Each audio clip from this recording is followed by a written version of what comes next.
Kalau nak bawa 40,000 mat panggang, sebuah jambu muatannya 400, berarti 100 buah jambu terpaksa mendarat di lapangan terbang. Saya nak tanya pada pembangkang, tunjuk di mana ada 100 buah jambu yang telah mendarat di lapangan terbang. Mereka menggembar-gemburkan satu pembohongan dalam media sosial, dalam cerita-cerita yang dibawa dari mulut ke mulut, seolah-olah satu cerita dongeng itu sebagai satu kebenaran yang mutlak, yang menghairankan kita. Orang yang sepatutnya yang dikatakan cerdik pandai pun termakan dengan cerita tersebut. Inilah angkara yang telah dibuat oleh pembangkang. Dakwat kekal dipertikaikan, walhal dakwat kekal itu yang dituntut oleh mereka untuk dijadikan sebagai satu kaedah dalam pilihan raya. Cerita yang kecil dibesarkan, blackout di satu kawasan dikatakan sebagai satu cara untuk menipu dalam pilihan raya. Walhal daftar pemilih itu ada di tangan mereka. Di setiap saluran mengundi ada polling agent mereka yang meneliti, menyaksikan segala prosesnya. Sampai hari ini belum ada bukti yang menunjukkan yang sahih bahawa penipuan berlaku dalam pilihan raya.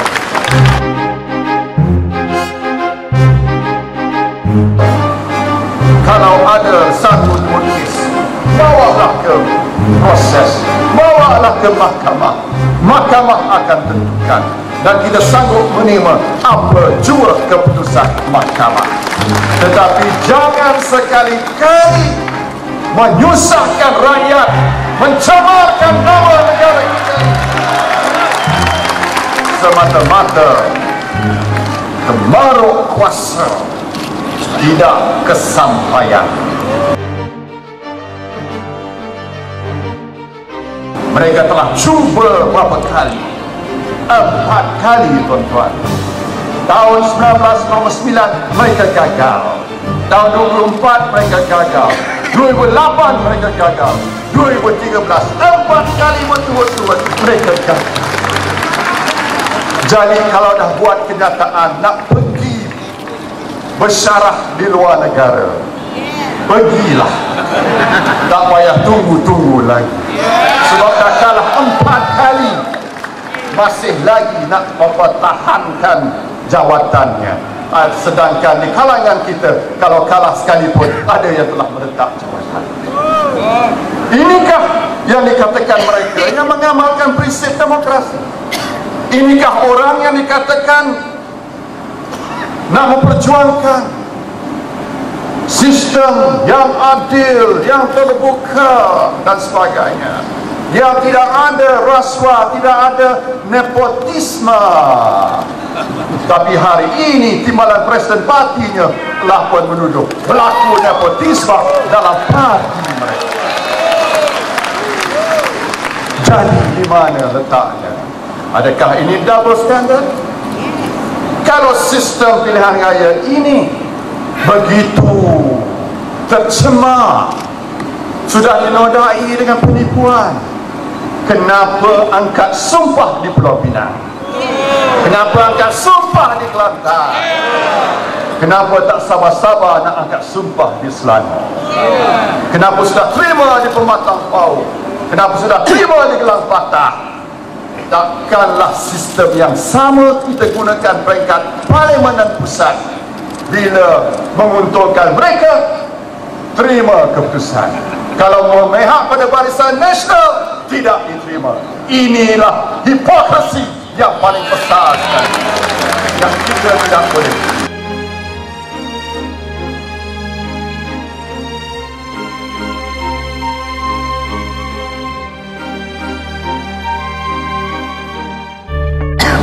kita masih lagi parti yang gagah perkasa. UMNO tak tewas. UMNO menambahkan kursinya daripada 79 ke 88. Kalau tidak pembohongan, kalau tidak ada orang yang main isu perkawan, kita mungkin dapat majoriti yang lebih besar. UMNO bukan parti resis, tuan-tuan. UMNO parti yang sederhana daripada dulu sampai sekarang.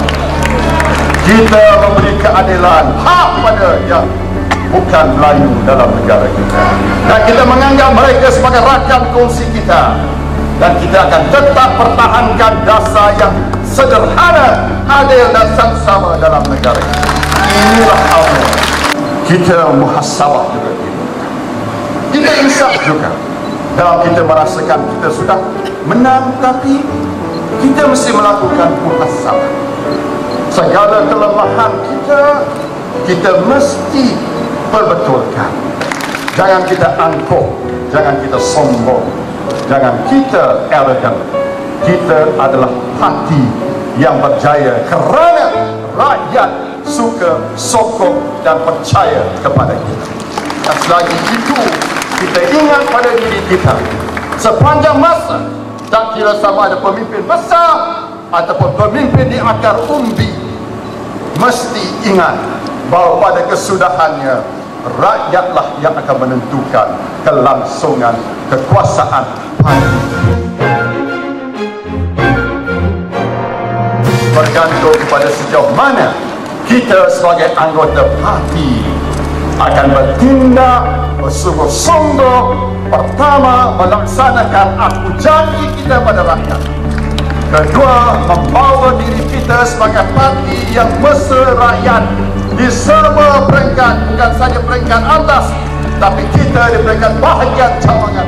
Semuanya ini mesti mencerminkan anggota parti yang ingin berkhidmat pada rakyat dengan penuh semangat dan keikhlasan.